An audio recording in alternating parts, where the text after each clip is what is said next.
Update your ITS600 app version to version 1.65. Perform a check on your old sensors to obtain the sensor ID.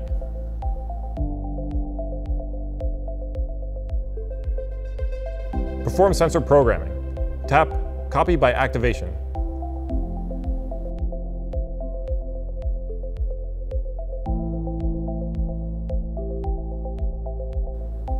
After programming, tap the report icon in the upper right-hand corner to generate a report.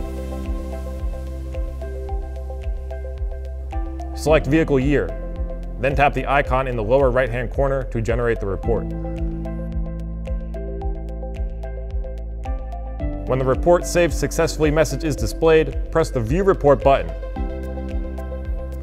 When the View and Share Report message is displayed, tap the Report Cloud Sharing button. A QR code appears. You may scan the QR code with your smartphone or tablet to view, download, or share the report.